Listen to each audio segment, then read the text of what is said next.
Welcome to the Fire and Earth podcast with your hosts, Jason Mefford and Kathy Groover.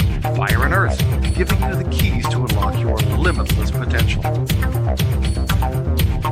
Hey everybody, welcome to another episode of the Fire and Earth podcast. I am your co-host, Kathy Groover. And I'm Jason Mefford.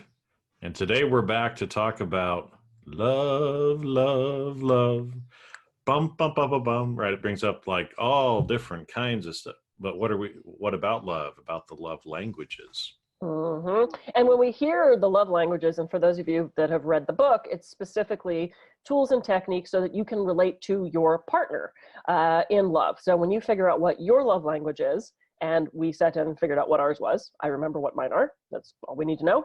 And we find out what our partner's is, because so often there's a disconnect. One person might show love by acts of service, and the other person is like, I can wash my own car windows. Why do you think I don't care about they that? love me? So there's that disconnect there. So we're not going to talk about relationships, though. We're going to talk about the 5 love languages in self-care, because we have, well, our primary relationship is with ourselves. Yep. So why not take this technique and use it to make sure you are getting your own needs met from yourself? Yeah. Well, and because like you said, the book was really kind of written about relationships and usually with significant others, right? But you can also use these concepts, and as we talk about them, you can use it for self-care, but you can also use it in your relationship with other people as well, right? Because the more, and there's all kinds of personality tests like Myers-Briggs and other things like that are out there, the DISC model for communication. Those are all tools to help us be able to interact better with other people. So as we're talking about this, we're going to be applying it kind of towards self-care and realizing again, how can we soothe ourselves? What can we do to help ourselves? But it's also, as we're talking about these concepts, think about how can you use this in your relationships as well outside of yourself? So for those of you who don't know, let's talk about what the 5 love languages are. So the first one is physical touch. Physical touch. Yep. That's like touch, touch, touch, right? It's literally physical. That is what that is. Touch. Okay. Physical touch. And that happens to be my first love language. I love in relationship, hand holding, cuddling, snuggling. If you walk by and just touch my back, if you touch my head, that to me means you love me and that that you're there for me. Now, how do we translate that into self-care? Well, I can ask a friend for a hug. I can go get a massage. I can do something, a facial, a haircut. I mean, even getting my hair cut, to me, someone playing with my hair, scalp rub, all that stuff feels good to me. So in a self-care regimen, adding something in that is touch involved is going to be really important to me, and that's going to help me get my needs met. So that's one of the ways that we can translate that from relationship into how we're caring for ourselves. Yeah, because getting hugs from other people is great, but literally, if you're just by yourself, just touch yourself. Okay, I mean, you can, you're looking at me all funny, right? Sorry, I'm thinking about songs and other stuff that are going on. But okay, so here's the thing, right? Oh, my mind. Yes, yes, touch yourself. You can touch yourself however you feel like, but Sorry, I'm a 14-year-old boy sometimes.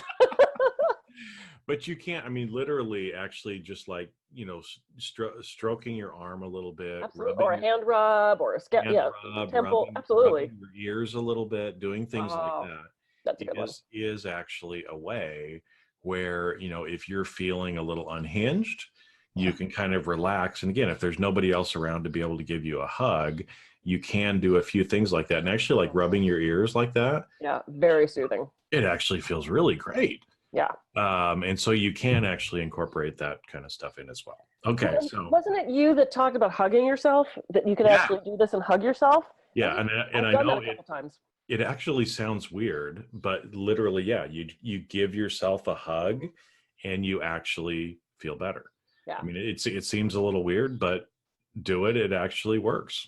Yeah. So absolutely. That's kind of touch yourself. How about words of affirmation? Words of affirmation. Yeah. And we did an episode on affirmations of, I am fabulous, I attract money, whatever it is. This is a little bit different. In partnership, the point of that in the book is words of affirmation are, I love you, you're important to me, you're beautiful, you look great, I'm so happy you're in my life.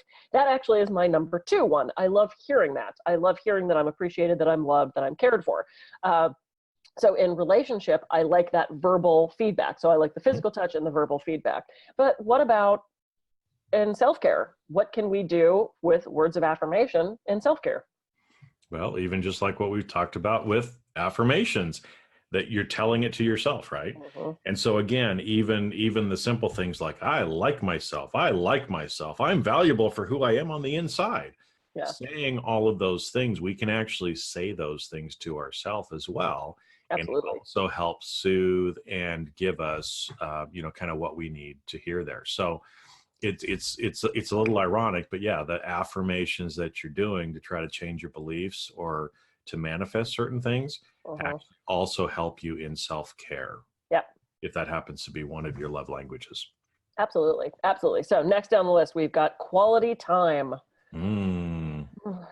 So is quality time like going to dinner and then just like sitting on your phone the whole time and checking the sports scores? Oh, yeah. Isn't that quality time? Works for me. If the Steelers are on, If the Steelers are playing, right? it's all over, man. Like, don't even expect to hear from me for the next 5 hours. And don't sit too close because you'll get a terrible towel in the eye. It's So happening. what is quality? Quality time is not just being with someone, right? Right. But Well, it's actually spending quality time with them. Well, and it depends on what quality time means for you. Is that sitting in a movie theater? Is that sitting there watching TV? Is that a dinner? Is that gazing? I mean, you really have to define what that means to you. But for self-care, if quality time is one of your one or two top love languages, and we all have a mix of all of them, we all need a certain amount of all of this. Maybe you take yourself for a walk on the beach. Maybe you take yourself to dinner. Maybe you take some time to meditate. Maybe you consciously pet the cat. It's giving yourself time to do whatever it is you need to do to recharge. And I'm very guilty of this. It's my third on my list of the 5 love languages, but I don't typically give myself enough time to enjoy the things around me. And it's funny because when I finished my schooling and I got my PhD, my diploma had arrived. And I was so excited. I was like, oh my God, I got my diploma. I'm so excited. Oh, good. So now and I launched into this thing and my client goes, Kathy, like, what? She goes, you just shit all over your PhD. Huh. Can you give it 10 minutes to sink in before you move on to the next thing? That's what I tend to do. Okay, well, that's off the list. What do I do next? And I realize I have to slow down and I have to give myself that time, one, to process things, and two, to actually enjoy the things that I've worked so hard for. If you're just moving on to the next thing and not taking that time, then what'd you do it for? Yep. Well, and like you said, the quality time can look like a lot of different things depending on how you value or what you consider to be quality time. Yeah. So like you said, going for a walk on the beach, going to a garden, going on a run, just doing something that is purely for you, Yeah. even if it's only 5 or 10 minutes, it gives you that you time, that quality time with yourself. Mhm. And especially for people that are introverts, like I'm actually an introvert. I know you're like, what? What? I don't know the introvert you. You don't know the introvert me. I need some time by myself to be able to recharge. Yeah. And so again, sometimes that could even be just, silently sitting with myself for a while, or, picking up a book and reading, Yeah. that has nothing to do with business or anything else, just something for pleasure, that you can spend 5, 10 minutes, a half an hour on, to be able to give you that quality time that you need. Yeah. And I am a crazy, crazy extrovert. I am so high extrovert. And there are still moments where I'm like, okay, I'm an extrovert till I'm not. And I hit that level where I fill up and I'm like, nope. And I want to go into my little only child space and I want to sit in a room by myself just for like 10 minutes.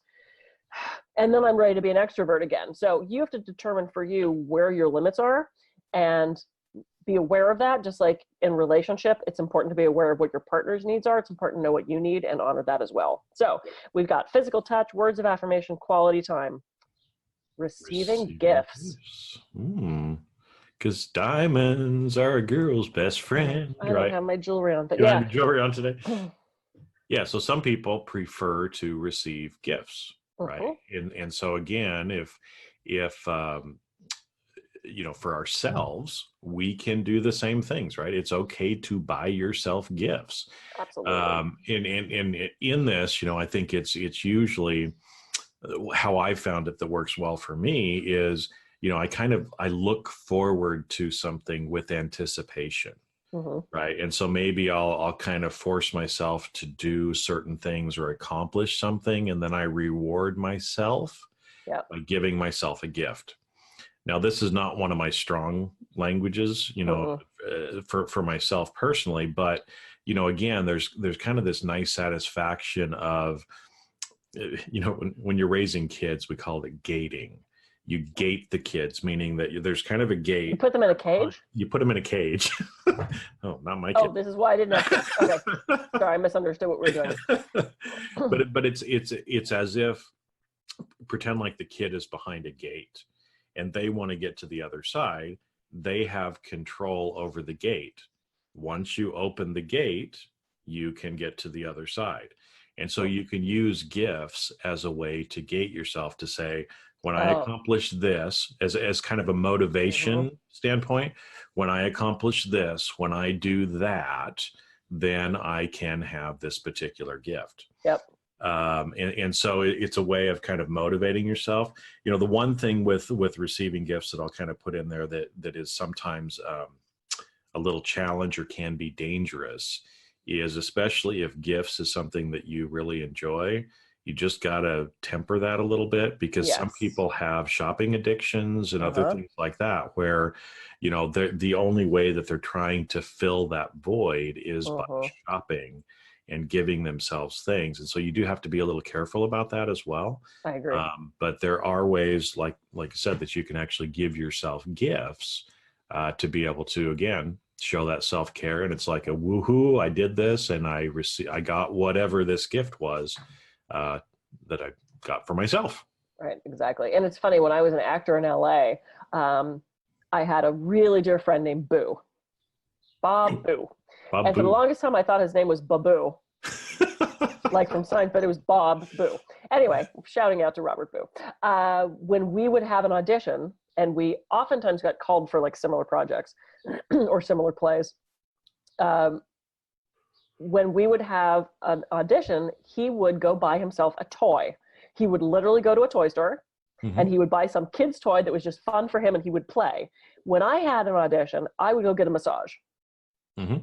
So I went the physical touch route. He went the buy himself something route, which is just, the love languages didn't even exist back then. I mean, they existed, but the book didn't. But it was just interesting. And thinking back to that, it's like I went straight to physical touch and he went straight for gifts. So it kind of talks about what our personality types are. Yeah. Well, and it shows, but see, I would even say a massage, even though it's touch, Quality time. is quality time, and it's a gift to yourself. Oh, well, yeah. No. Well, then everything's a gift to ourselves. The point of gifts is I want a physical gift. Yeah. Like a physical, like bracelets and diamonds. And diamonds. Diamond bracelet. Okay, so we've got 4. We've got physical touch, words of affirmation, quality time, receiving gifts. The last one is acts of service. Doesn't do a thing for me. Doesn't? Nope. It's literally one. It's One. It's your I only had one of the whole thing when I did the quiz. One. Okay. Well, so what is an act of service? And again, how can we relate that back to ourself? Yeah. For self-care. So act of service. So I have to say my ex-husband was phenomenal. That was obviously one of his love languages, because he would make me iced tea, or he would wash the windows on my car, and he would be very excited when he did that. That was one of his ways of showing love. Hey, I washed the windows in your car, to which I would go, okay. I didn't get, because it's just not one of my love languages that's strong at all. So that was his way of showing love. That's not the way I accepted love. I wanted something different. And I eventually grew to appreciate that, because I knew that was his expression of love. So doing things for people, picking up their dry cleaning when you know they don't have time, picking up dinner because you know they're really busy and they don't have time to cook that night, washing the windows in their car, making them iced tea, all those things. That's that acts of service. Now, how do we translate that into self-care if that's high on your list? It's doing something for yourself. And it's interesting, because in thinking about it, I have a client who said, you know what? I hate cleaning my house. When I finally have time off, I don't want to clean my house. She hired a housekeeping service. In a way, that was self-care, acts of service. something that she didn't have time to do, she brought in someone else to do it for her. So it's kind of a twisted way to look at that, but that's an act of service. That's something that someone now is doing for her so that she doesn't have to, which is kind of the basis of where that one came from. Which I think is probably the best way to kind of think about that. Because again, as I think about that in a self-care kind of perspective, is service is usually always doing something for somebody else. Right. But in this case, like you said, maybe it's allowing yourself to take something off your plate that you normally do, like cleaning the house. Well, instead, if give yourself an act of service by hiring someone to clean your house for you. Yeah. Or by doing some of those other things is a way that, again, we can kind of provide that act of service to ourselves. And that frees up our time to be able to then do other stuff, maybe have some of that me quality time if we need that as well, or other things like that too. So. Yeah. And though I have to say, when we do something, when we are of service to others, that makes us feel good.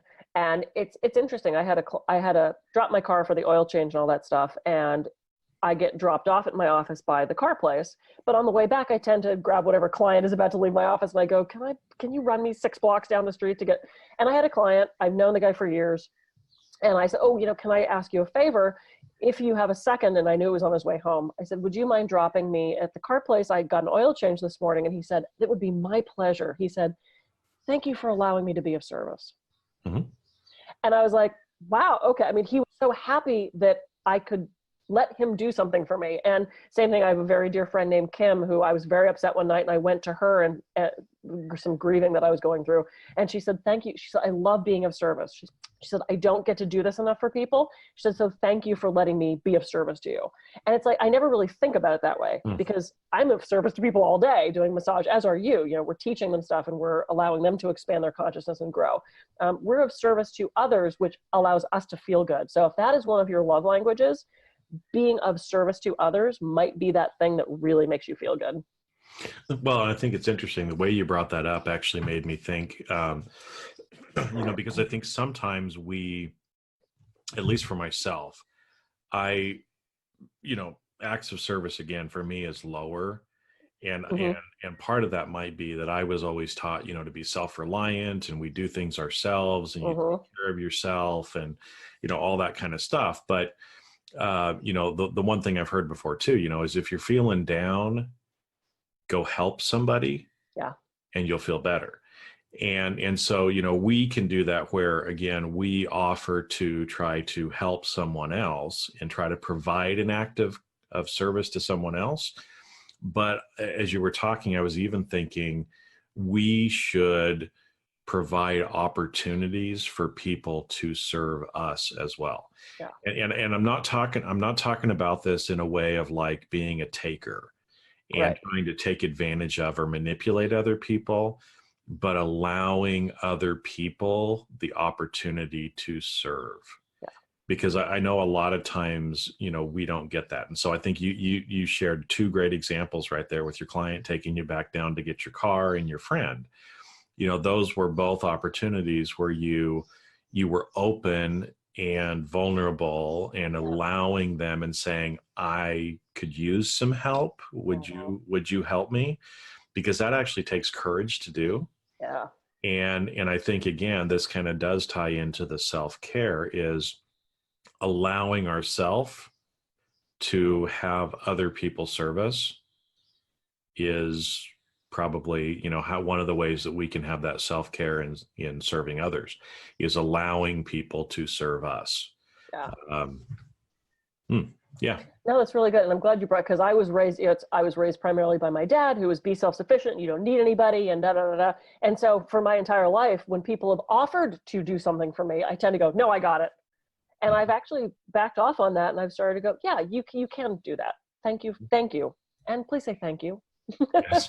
Please say thank you. Well, and I've noticed too, the last 6 months, probably especially, I've tried to reach out to more people when I felt like I needed some help. And that was very difficult for me. Yeah. But it wasn't even the help that they provided, but the fact that I had the courage to ask for help. Yeah. That was the self-care for me. And I remember there were a few examples where I felt like this weight on me. And just the fact that I reached out or sent a text to somebody and said, hey, I could really talk, can you talk today? Yeah. Just the fact of actually doing that helped kind of release or lift the burden. And I felt totally different, as well. And so maybe, again, that's a way kind of from an acts of service of how we can actually do some self-care is allow other people to help. Yeah. That's great. I've been doing that more as well, given everything that we both we've had a heck of a year. But yeah, I mean, there were times I was grieving for my dad or for, and I reached out to people. I'm like, hey, I could use you today. Yep. Yeah. So good. Oh, this ended up being a lovely episode. I love love. So you can use the 5 love languages that we talked about. So physical touch, words of affirmation, quality time, receiving gifts, and acts of service. Not only can you use these in your relationships with, significant or romantic relationships, you can use them with other people that you have relationships with. But as we talked about today, it's also a way for us to soothe and provide that self-care to ourselves that we all desperately need at different points in our life. Because when you're freaking out, you need a little self-care. Just a little. Just a little, right? But I love the book. I read the book when it came out. There's actually, through the book, there's the website where you can do the quiz to figure out what your love language is. You probably have an idea of it, but it gives you, would you prefer blah or blah? And you really sometimes have to think about that. So I recommend, it's a free quiz. I did it. You have to put your email in, but they don't spam. Like, I've gotten not one thing from them. So they're not going to spam you with a bunch of crap. But it's interesting to figure out what your language is. And I highly recommend, I don't care how long you've been in a relationship with someone, tell them what your love language is. Tell them what you need to make you happy. Because if your needs aren't being met, there's going to be a chasm that starts to build, and it grows and grows and grows. So know what you need, know who you are, and communicate that to your partner, just to throw a little bit of relationship in there. But yeah, well, once again, it's gone really fast. It has, and we're to the end of this episode. So we're to the end. Kathy, Excellent. Any final thoughts, Kathy? No, it's just what I just said is, know who you are and what your needs are. Because if you don't know what you want, if you don't know what those values are, then you can't expect someone to meet them. I mean, you can't call up Domino's Pizza and say, bring me a pizza, and then be mad that they didn't bring you the flavor you wanted.